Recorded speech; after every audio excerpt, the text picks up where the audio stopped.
কিয়ামত পর্যন্ত, যতদিন পর্যন্ত কিয়ামত না হবে, বিশ্বনবী সাল্লাল্লাহু আলাইহি সাল্লামের আদর্শ, সমহান আদর্শ পৃথিবীতে যেমন ছিল তেমনই আছে, ভবিষ্যতেও থাকবে। কারণ এটি কোরআন কর্তৃক সত্যায়িত। আর পবিত্র কোরআন যা বলেছে সেটি একবারই বলেছে। পবিত্র কোরআনের কথার কোনো কথা আল্লাহর কথা, আর কোরআনের কথা কখনো মিথ্যা অথবা ভুল প্রমাণিত অতীতও হয়নি, ভবিষ্যতে হওয়ার কোনো সন্দেহ সম্ভাবনা নাই। কারণ কোরআন আল্লাহর পক্ষ থেকে এসেছে। আর কোরআনের ভিতরে যদি কোনো দ্বিমত হতো, এটি মানুষের তৈরি করা মতবাদ হতো, তাহলে কোরআনের ভিতরে কিন্তু বহু রকম কথা গরমিল দেখা দিত। কিন্তু কোরআনের কথা যা বলেছে কখনো ভুল বা গরমিল এমন কিছু কখনো কি দেখা দিয়েছে? কখনো হবে না। আল্লাহ রাব্বুল আলামিন বলেন, আফালা ইয়াতাদাব্বারুনাল কুরআনা ওয়ালাউ কানা মিন ইনদি গায়রিল্লাহি লাওয়াজাদু ফীহি ইখতিলাফান কাসীরা। আল্লাহ পাক বলেন, বান্দা, আমার এই কোরআন যদি আমার পক্ষ থেকে না হয়ে মানুষের দিক থেকে যদি আসতো, এ কোরআনের ভিতরে যদি একই রকম কথা না হয়ে যদি বারবার বা কোরআন যদি দু তিন রকম বেশি রকম হতো, তাহলে কোরআনের ভিতর থেকে তোমরা ইখতিলাফ দেখতে পেতে, কোরআনের ভিতরে কোনো ভুল দেখতে পেতে। কিন্তু কিয়ামত পর্যন্ত পবিত্র কোরআন যেমন ছিল, পবিত্র কোরআনের ভুল কোনো মানুষের পক্ষে ধরা কখনো সম্ভব নয়। বলেন সুবহানাল্লাহ। কখনোই নয়। নবী বলেন, লা তুহসা আজাইবুহু ওয়ালা তুবলা গারাইবুহু ফিহে মাসাবিহুল হুদা ওয়া মানারিল হিকমা। এর অর্থ হলো, নবী বলেন, লা তুহসা আজাইবুহু, এ কোরআনের আশ্চর্যান্বিতার কোনো শেষ নাই। ওয়ালা তুবলা গারাইবুহু, কোরআন কখনো পুরাতন হবে না। বিশ্ব এগিয়ে যাচ্ছে বিজ্ঞানের দিকে, কোরআন পৃথিবীকে মোকাবেলা করতে সম্ভব না তা না। পৃথিবী যত লেটেস্ট হবে, কোরআনের ব্যাখ্যা বিশ্লেষণ তত নতুন হবে। সুবহানাল্লাহ বলেন। এরপর নবী বলেন, ফিহি মাসাবিহুল হুদা, এটা হেদায়েতের বাতি, ওয়া মানারিল হিকমা, এবং বিজ্ঞানের অগাধ জলরাশি।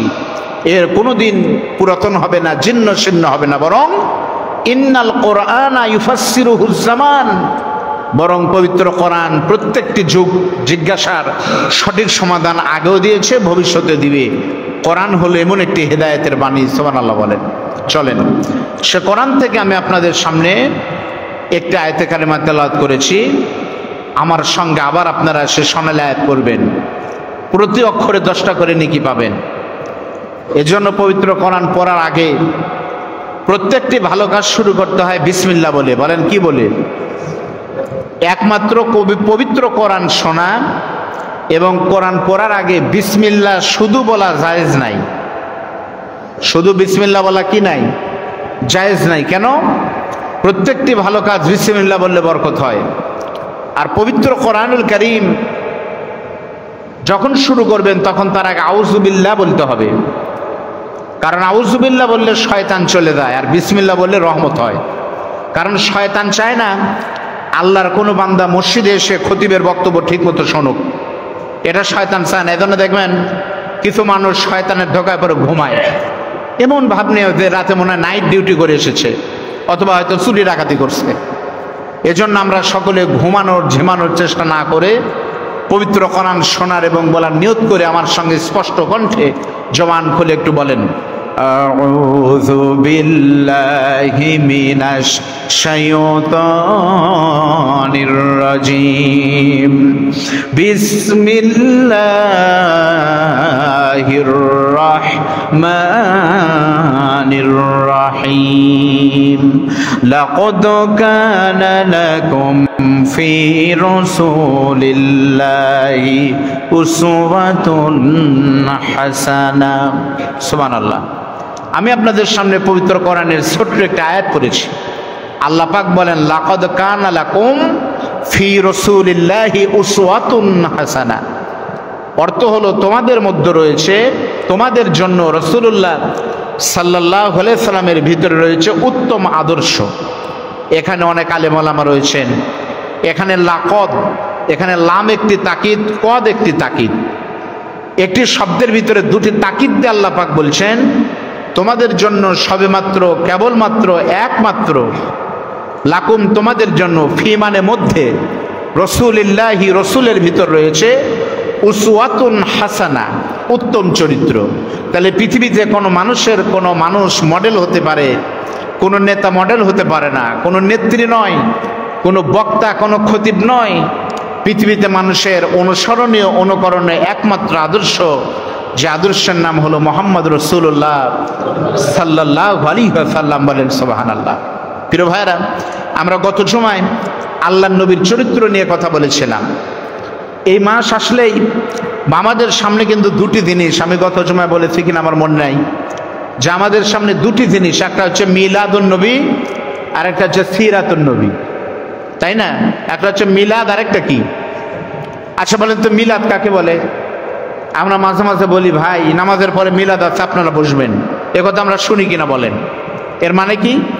এর মানে কিন্তু আমরা জানেন, এর মানে হলো কোনো দোয়া দরুদ হবে, আর মিলাদ শব্দের অর্থ হলে শেষে কোনো তাবারক থাকবে, এর নাম, বাংলা নাম হলো মিলাদ। আসলে মিলাদ শব্দের অর্থ হলো জন্ম বৃত্তান্ত আলোচনা করা। মাউলুদুন থেকে মিলাদ এসেছে। আমার জন্মের আলোচনা যদি করি তাহলে ওরা হবে আমার মিলাদ। সভাপতির জন্মের স্মৃতিচারণ তার মিলাদ, কোন নেতার জীবনী নেতার মিলাদ। আর আল্লাহ নবীর জীবন বৃত্তান্ত, জন্মের সময় কি হয়েছিল, তার জন্মের সময়ের কথা, ঘটনা বর্ণনা করাকে আরবিতে মিলাদ বলে। মিলাদুন নবী, তাহলে নবীর জন্ম বৃত্তান্ত আলোচনা করা। আর সিরাতুন নবী, সিরাত শব্দের অর্থ হলো রাস্তা, পথ। আর সিরাতুন নবী মানে হলো আল্লাহ নবীর জীবনী, আল্লাহ রাসূলের আদর্শ। একটা হচ্ছে মিলাদ আর একটা হচ্ছে সিরাত। আপনারা বলেন তো, আপনারা মিলাদের সাথে আছেন না সিরাতের সাথে আছেন? কেউ মিলাদের সাথে আছে, কেউ সিরাতের সাথে আছে। যারা বেশি চালাক তারা কথা বলতেছে না, আমরা নিরপেক্ষ। আমাদের বক্তব্য হল আমরা দুটার সাথেই আছি। আমাদের সমাজে কেউ বলে মিলাদ জায়েজ নাই, মিলাদুন নবী, মিলাদের হারাম। মিলাদ যদি আপনি অস্বীকার করেন তাহলে আপনি জন্মই তো অস্বীকার করলেন না। মিলাদ আমরা বলবো, মিলাদ মানে আল্লাহ রাসূলের জন্মের সময় কি হয়েছিল তা বর্ণনা করা। আর সিরাত মানে নবীর জীবনে আলোচনা করা। কিন্তু দুঃখ হলো জন্ম বৃত্তান্ত, জন্মের আলোচনা। বলেন তো ভাই, একটা মানুষ পৃথিবীতে জন্ম নিতে জন্মের সময় কতক্ষণ সময় লাগে বলতে পারবেন না? একটা মানুষ মায়ের পেট থেকে ভূমিষ্ঠ হতে সর্বোচ্চ সময় লাগে আধা ঘন্টা। এতক্ষণ লাগার কথা না, সর্বোচ্চ না আধা ঘন্টা, 10-15-20 মিনিট, আধা ঘন্টা। তাহলে আল্লাহর নবী মায়ের পেটে আসলেন আধা ঘন্টা বা 15 মিনিট। এই 15 মিনিট বা আধা ঘন্টা নিয়ে আপনি সারা জীবন ব্যয় করলেন মিলাদ, মিলাদ, মিলাদ, মিলাদ, মিলাদ। কিন্তু আধা ঘন্টার বাহিরে আল্লাহর নবীর জীবনে 62-63 বছরের ভিতরে 62 বছর, এরপরে শুধুমাত্র আধা ঘন্টা বাদ দিয়ে আল্লাহ রাসূলের সারা জীবন থাকলো। তাহলে আপনি আধা ঘন্টা নিয়ে সারা জীবন ব্যয় করলেন, বাকি 62 বছর কবে আলোচনা করবেন? এজন্য মিলাদের জায়গায় মিলাদ, আল্লাহ নবীর জন্ম নিয়ে আমরা আলোচনা করব নিশ্চয়। নবীর জন্ম আমাদের সাধারণ মানুষের জন্মের মতো হয়নি। তবে একথা বলার কোনো অবকাশ নাই নবী আলাদা, নবী মানুষ নয়, তা না। নবী অবশ্যই মানুষ, নবী মানব। তবে আমরা কেউ বাড়াবাড়ি করি নবী নূরের তৈরি, নবী এই সেই, তা আমরা বলবো না। আল্লাহর রাসূলকে যে মর্যাদা দিয়েছেন আল্লাহর পরে, পৃথিবীতে সমস্ত মানুষের উপরে আল্লাহর পরে যার সম্মান যিনি দিয়েছেন আল্লাহ, তিনি হলেন মুহাম্মদ রাসূলুল্লাহ সাল্লাল্লাহু আলাইহি ওয়াসাল্লাম। আমরা আল্লাহর নবীর ইজ্জত ঠেলে নিয়ে যেতে যেতে এত দূরে যাব না যেখানে আল্লাহই নিয়ে যায়নি, তা আমরা করব না। আবার এত নিচে নামাবো না, আমাদের দেশের কিছু হুজুরের আছে মিলাদ জায়েজ নাই, নবী আমাদের মতোই মানুষ, এই সেই হাবিজাবি কথা বলে নবীর ইজ্জত ছোট করতে করতে এত ছোট করে, এটাও ঠিক না। আমরা আল্লাহ যেটা বলেছেন, রাসূল যেটা করেছেন আদর্শ দিয়া, তার ইজ্জত, তার মর্যাদা, আল্লাহ যেটা করেছেন আমরাও রাসূলকে তাই করতে চাই, এটাই হলো সঠিক। জোরে বলেন ঠিক না? প্রিয় ভাইরা, আল্লাহর নবী মানব, মানুষ, তবে আমার মতো আপনার মতো নয়। নবী মানব, তিনি ছিলেন মহামানব। সুবহানাল্লাহ বলেন। সকল ক্ষেত্রে তার গুরুত্ব, তার মর্যাদা আলাদা। নবীর জন্ম আমার মতো আপনার মায়ের মতো হয় নাই। আমাদের জন্ম যেভাবে হয় সাধারণভাবে নবীর জন্মের আগে বিভিন্ন মুজিজা প্রকাশ পেয়েছিল, বিভিন্ন কিছু বুঝা গিয়েছিল এটি মহামানব হবেন। তার ভিতরে একটি, মক্কায় যে মানুষের সন্তানের, আমি হয়তো আগে বলেছি আপনাদের আবারও বলি, যাদের সন্তানের জন্ম হতো তারা এই সন্তানগুলোকে নিজেরা বাচ্চা মায়েরা দুধ না খাওয়ায় তায়েফের নারীদের দিয়ে দুধ খাওয়ায় নিত। কারণ মক্কার তায়েফের ভিতর পার্থক্য হলো ওয়েদারের দিক থেকে মক্কা সবচেয়ে গরম একটি জায়গা, কিন্তু তায়েফ হলো অত্যন্ত সুন্দর একটি উর্বর জায়গা, যেটা প্রকৃতি, আবহাওয়া, বাতাস সবকিছুই কিন্তু সুন্দর, মনোমুগ্ধকর। আর তায়েফের নারীদের, মানুষের ভাষা সুন্দর, সবকিছুই। কোনো মানুষ যদি তায়েফের কোনো নারী কোনো বাচ্চাকে দুধ খাওয়ায়, ওই বাচ্চার স্বাস্থ্য, চেহারা, ভাষা, আদব কায়দা, চালচলন সবকিছুই সুন্দর হয়। এজন্য মক্কার কোনো মানুষের বাচ্চা হলে তায়েফের কোনো নারীকে টাকা দিয়ে, পয়সা দিয়ে, যেমন আমাদের দেশে গরু আমরা বর্গা দেই না, বাগে দেই না, যে গরু কিনে দিচ্ছি 50,000 টাকা দিয়ে, এই গরু যদি বিক্রি করে যা হবে 50% লাভ হবে, এমন ঘটনা আমাদের দেশে হয়। তো তায়েফের নারীদেরকে এরকম বাচ্চা দিত, 2 বছর দুধ খাওয়াবে, বিনিময়ে তোমাদেরকে এত দিরহাম দেওয়া হবে বা এত দিনার দেওয়া হবে, এরকম একটা চুক্তি হতো। যার সামর্থ্য যত সেরকম কিছু দিত। প্রতিদিন দেখা যেত তায়েফ থেকে নারীরা আসতো, মক্কায় ঢুকতো মানুষের বাচ্চা নেওয়ার জন্য। কার বাচ্চা হয়েছে? নতুন বাচ্চা, নবজাতক সদ্য প্রসূত বাচ্চাকে নেবার জন্য। তো ওই দিন, যেদিন আল্লাহ নবীর জন্ম হলো, সিরাতের কিতাবে আছে, ওই দিনও তায়েফের নারীরা এসেছে, আসতেছে প্রতিদিনের মতো মক্কায় বাচ্চা নেওয়ার জন্য। কার বাচ্চা? আসতেই মক্কা ঢুকতেই আল্লাহ নবীর সাল্লাল্লাহু আলাইহি সাল্লামের বাড়ি কাবা গৃহের পাশে, আপনারা যারা হাদিস সাহেব দেখে এসেছেন নবীদের বাড়ি, তাদের চোখের সামনে এখনো ভাসে। ওই বাড়ি তখন এত বড় দোতলা বাড়ি ছিল না, একটি ঝুপড়ি ঘর। ওই ঘরের ভিতরে মা আমিনা, সদ্য প্রসূত নবজাতক সন্তান, যে সন্তান কেবলমাত্র দুনিয়াতে এসেছে, আর সন্তান ভূমিষ্ঠ হলে যিনি পৃথিবীতে সবচেয়ে বেশি খুশি হন তিনি হলেন বাবা। কিন্তু এই সন্তানের বাবা আব্দুল্লাহ দুনিয়াতে নাই। ভিতরে মা প্রসব করলেন, বাহিরে দাদা আব্দুল মুত্তালিব দাঁড়িয়ে আছে, যে রাস্তা দিয়েই তো নারীরা মক্কায় আসবে সন্তান নেবার জন্য। দেখে আমার নাতির জন্য আমি আবেদন করব, আমি অফার করব, যদি কেউ আমার নাতিকে নেয়। খেয়াল করেন আমার বন্ধুগণ, যখন সন্তান শুবে সাদিকের সময় আমার নবী, বিশ্ব নবী রাহমাতাল লিল আলামিন দুনিয়াতে যখন ভূমিষ্ঠ হলেন, তখন নবীর দাদা আব্দুল মুত্তালিব সকালবেলা গৃহের সামনে দাঁড়িয়ে দাঁড়িয়ে আছে। আব্দুল মুত্তালিবের টার্গেট হলো মক্কা থেকে, তায়েফ থেকে নারীরা মক্কায় ঢুকবে, তাদেরকে বলবে এই ঘরের ভিতরে আমার কলিজার টুকরা নাতি আছে, তোমরা চাইলে পারে আমার নাতি কলিজার টুকরা মোহাম্মদকে তোমরা নিয়ে যেতে পারো। কিছুক্ষণ পরে দেখা গেল ওই রাস্তা দিয়ে কত নারী এক এক করে সন্তান নেবার জন্য আসতেছে যাচ্ছে। যখন আব্দুল মুত্তালিব বলে এই ঘরের ভিতরে একটা সন্তান আছে, ঘরের চেহারা দেখে, ছোট্ট ঝুপড়ি ঘর থেকে কোনো নারী সন্তান নেওয়া তো দূরের কথা, দাঁড়ায় না। তাদের বিশ্বাস হলো এই সন্তান যে ঘরে জন্ম নিয়েছে, এই গরিবের সন্তানকে যদি আমরা দুধ পান করাই, বিনিময়ে সামান্য অর্থ দিবে গরিব মানুষ, এই সন্তানকে নিয়ে আমাদের তেমন কোনো লাভ হবে না। লাভের চিন্তা করে এক পা দুপা করতে করতে কোনো নারী যখন আল্লাহর নবীকে দেখা পর্যন্ত দেখে নাই, সবশেষে একটা দুর্বল উটের পিঠে চড়ে এক পা দুপা করতে করতে আসলেন তায়েফের সাদিয়া গোত্রের সেই মহিষী ভাগ্যবতী রমণী হযরতে হালিমাতুস সাদিয়া। হালিমাতুস সাদিয়া যখন আসলেন, আল্লাহর নবী, বিশ্ব নবী হালিমাকে ডাকতে বলেন, হালিমা, এই ঘরের ভিতরে একটা সন্তান আছে, আমার সন্তান আব্দুল্লাহ পৃথিবীতে মারা গেছে, সন্তান আজকে প্রসব করেছে আমার বৌমা, আমার ছেলের বউ পেট মানে তার সন্তান প্রসব করেছে। ও হালিমাতুস সাদিয়া, তুমি এমন সময় মক্কা থেকে মক্কায় আসলে যখন প্রত্যেকটা নারীরা মক্কার ধনীদের সন্তান নিয়ে চলে গেছে, দেরি হওয়ার কারণে মক্কায় গিয়ে কোনো লাভ নাই, তুমি কোনো সন্তান কিন্তু পাবা না।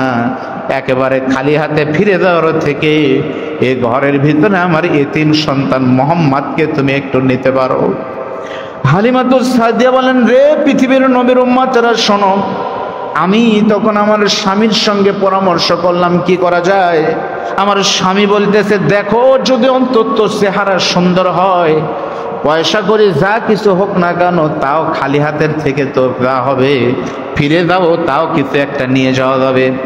এই মনে করে স্বামীর সঙ্গে পরামর্শ করে আমি হালিমা যখন নবীর ভাঙ্গা ঘরের ভিতরে ঢুকেছি, ওই আল্লাহর কসম করে বলতেছি, আমি ঘরের ভিতরে দেখলাম ঘরের একটা কোণার ভিতরে আল্লাহ নবীর মহিষী মা ভাগ্যবতী রমণী আমিনা নবীকে বুকে নিয়ে আদর করতেছে।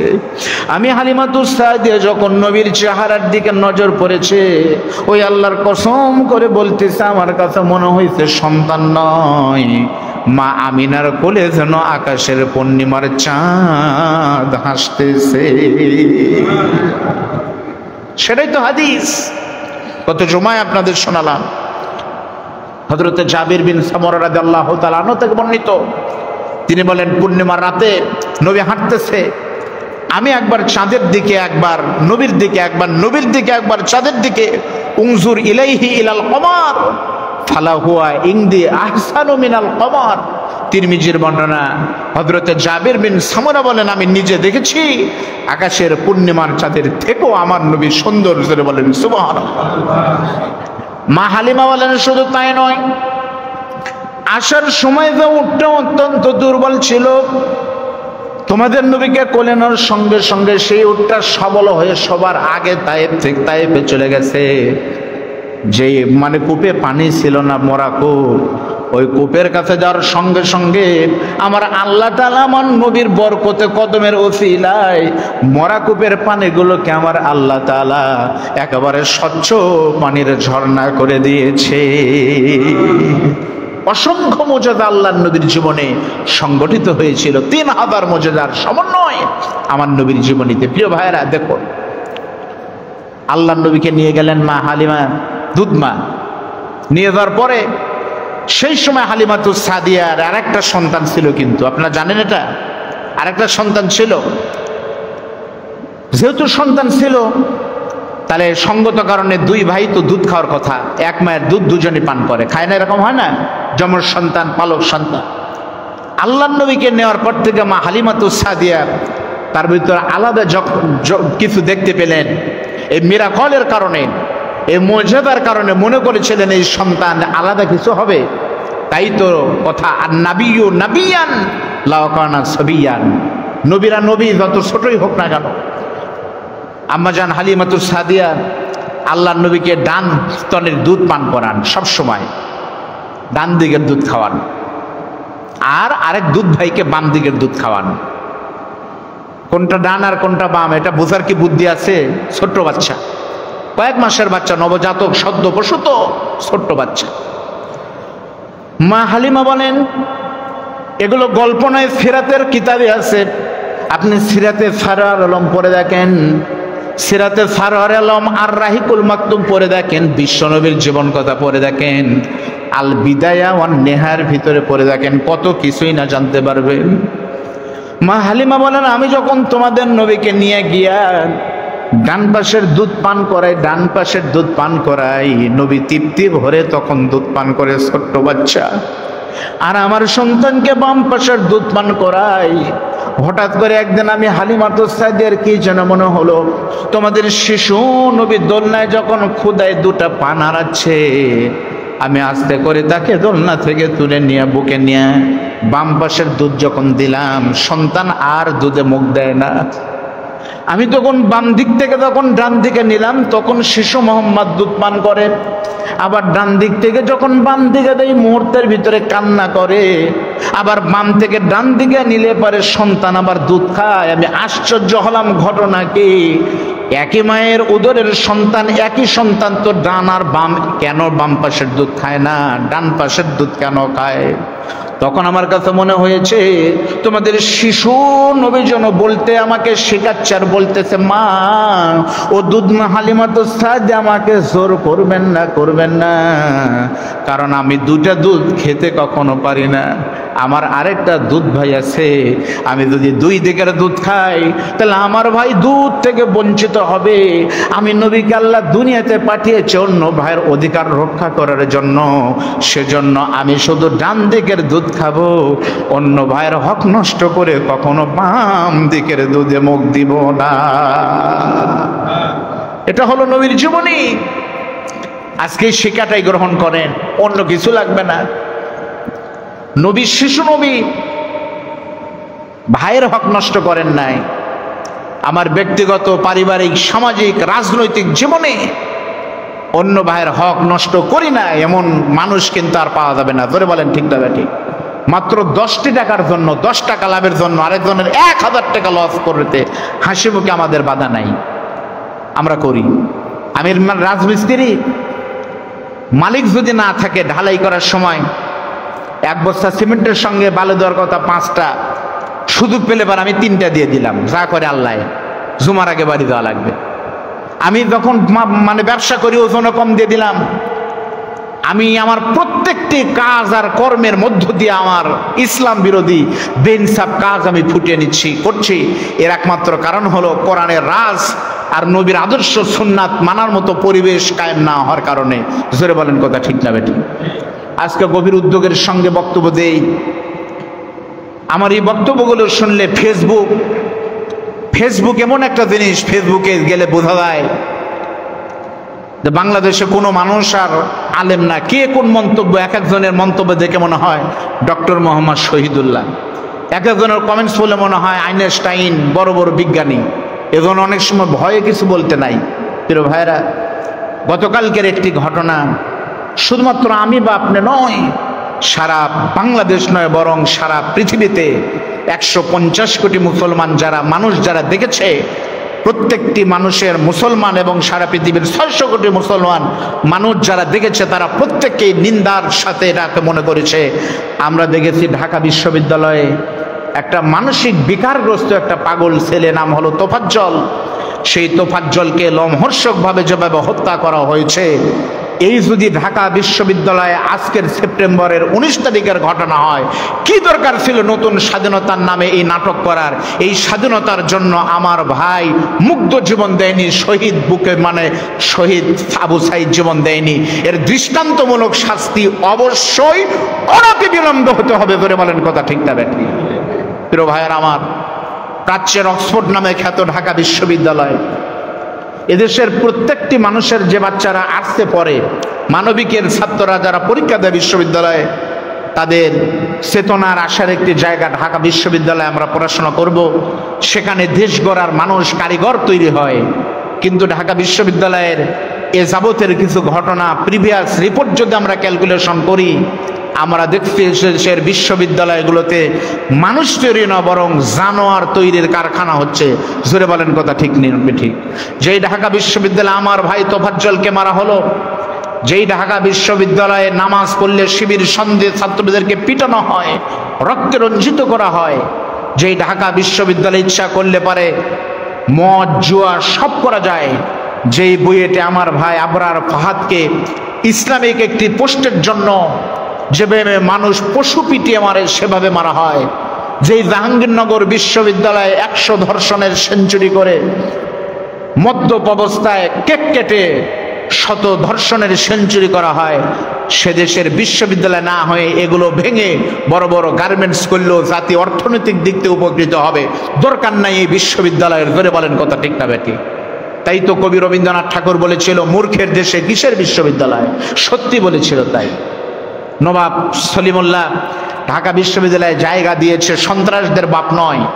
সলিমুল্লাহ সাহেবের জায়গায় নতুন বিশ্ববিদ্যালয় আমরা পেয়েছি। 5 আগস্টের দ্বিতীয় স্বাধীনতার মাধ্যমে অর্জিত স্বাধীনতা। ঢাকা বিশ্ববিদ্যালয়ের ভিসি মহোদয় ঢাকা বিশ্ববিদ্যালয়ের কেন্দ্রীয় মসজিদে মাগরিবের নামাজ পড়ানোর মাধ্যমে আমরা মনে করেছিলাম যে অবশ্যই আমরা ভালো একটি বিশ্ববিদ্যালয় পাবো অনতিবিলম্বে। কিভাবে দেখেন কালকের ঘটনা, একটা পাগলের উপরে ইসলামী শরীয়তে কোনো কিছু নাই। শরীয়ত পাগলের উপরে কিন্তু কোনো শরীয়ত নাই, সব মাপ। এমন একটা পাগল আজকে আপনারা সবাই দেখেছেন মিডিয়ার কারণে, যার মাও নাই বাপও নাই, একমাত্র অভিভাবক ছিল তার ভাই, পুলিশের এসআই। সেই ভাইটাও মারা গেছে তার জীবনের একটি দুর্ঘটনার কারণে। মা নাই, বাবা নাই, ভাইও নাই। সেই ছেলেটা মানসিক ভারসাম্য রক্ষা করতে না পেরে পাগল হয়ে বিভিন্ন জায়গায় ঘুরতেছে। ঢাকা বিশ্ববিদ্যালয়ে সে চোর সন্দেহ করে তাকে খাবার দিচ্ছে। কত বড় পাগল হলো দেখেন, বলতেছে খাবার কেমন? সে বলছে আলহামদুলিল্লাহ, খাবার খুব ভালো। এই কথা বলে খাওয়াচ্ছে আর ভিডিও করছে। এরপরে যেভাবে পিটে মেরেছে আমরা দেখেছি ঘটনা জাহিলিয়াতের যুগে শুধুই পেয়েছে। জাহিলিয়াতের যুগে নারী পেটে সন্তান আসলে, পেটে মেয়ে আছে এটা জানতে পারলে পারে বন্ধু বান্ধবকে নিয়ে খাওয়ার পরে মদ খায়, আর নারীর পেট চিরে সন্তানকে বের করে মার সন্তানকে মৃত লাশ বানিয়ে তারা উল্লাস করত। আজ ১৫০০ বছর পরে জাহিলিয়াতের সেই যুগ আবার ফিরে এসেছে। এভাবে হত্যাযজ্ঞ চালানো হলো। আমাদের কথা হলো, কোথায় আজকে সেই ছাত্র সমাজেরা? কোথায় আজকে আমাদের বাংলাদেশের বৈষম্য বিরোধী ছাত্ররা, যারা অনেক কিছুই করে প্রমাণ করলে আমরা পারি? তোমাদের বুকের উপরে দাঁড়িয়ে আজকে এই ঘটনা হলো। ঘটনার পর ১২ বা ২৪ ঘন্টা পার হয়ে গেছে। দৃষ্টান্তমূলক শাস্তি যদি না হয়, প্রয়োজনে দেশের মুক্তিকামী মাজলুম মানুষেরা আর একটা স্বাধীনতার মাধ্যমে তৃতীয় স্বাধীনতা নিয়ে আসবে। তবুও বাংলাদেশের মানুষ আর কোনো মায়ের বুক খালি হোক, এটা আমরাও চাই না, কেউ চায় না। জোরে বলেন কথা ঠিক না বেঠিক? আমরা এটার হত্যাযজ্ঞের বিচার চাই। প্রিয় ভাইয়েরা, নবীজি আসলেন মানুষের অধিকার ফিরে দেওয়ার জন্য। যেই সমাজে নারীদেরকে হত্যা করা হতো, নারী হলেই তাদেরকে মারতো, নবী এসে ঘোষণা করলেন আল জান্নাতু তাহতা আকদামিল উম্মাহাত। মায়ের পায়ের নিচে, নারীর পায়ের নিচে, মায়ের পায়ের নিচে সন্তানের জান্নাত। জোরে বলেন সুবহানাল্লাহ। নারীরা যেন আর না মারে, তাই নবী বললেন কোন মানুষের যদি ৩টা মেয়ে হয় আর ওই মেয়েদেরকে মানে আদব কায়দা আমল শিখিয়ে সুন্দর জায়গায় পাত্রস্থ করতে পারে, কিয়ামতের দিন ওই ৩টা মেয়ের বাবা আর আমি মুহাম্মদ ফাতেমার বাবা জান্নাতের ভিতরে ২ নখ একসাথে করে দেখালেন, এভাবে পাশাপাশি অবস্থান করব। জোরে বলেন সুবহানাল্লাহ। প্রিয় ভাইয়ের আমার, কোরআনের আইন যদি কায়েম আর চালু না হয়, ডক্টর ইউনূস স্যারের কেন কোন স্যারের মাধ্যমেই প্রকৃত বিচার কোনোদিন আশা করা যায় না। তদন্ত হবে, তারপরে রিপোর্ট দিবে, তারপরে পিবিআই যাবে, তারপরে লন্ডন যাবে, ঘুরে আসতে আসতে দেখবেন যে ইউনূস সাহেবই নাই কয়দিন পর। বিচার হবে কোরআনের বিচার। কেমন?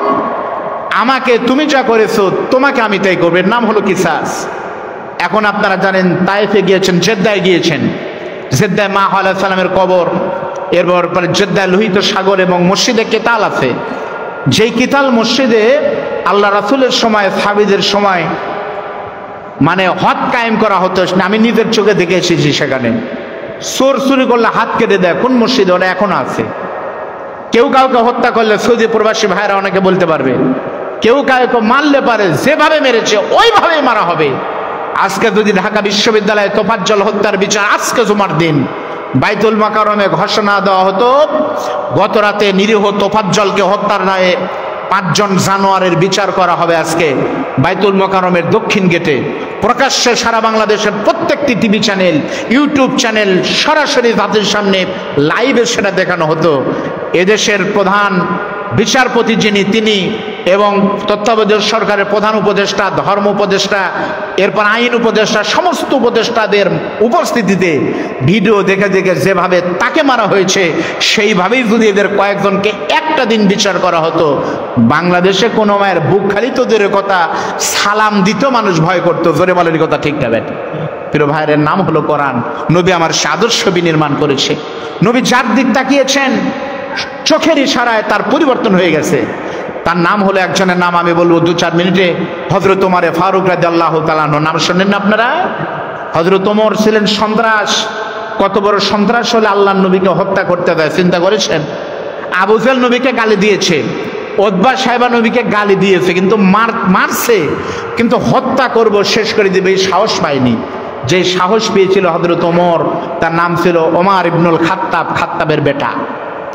আমার বন্ধুগণ শোনেন, আল্লাহর নবী, বিশ্ব নবী চতুর্দিক থেকে যখন নির্যাতন আসতেছে নবীর প্রতি, যখন নবী আমার যখন নবুয়তে পাইলেন, প্রথম 5 বছর নবী আমার জোরে কথা বলতে পারেন নাই।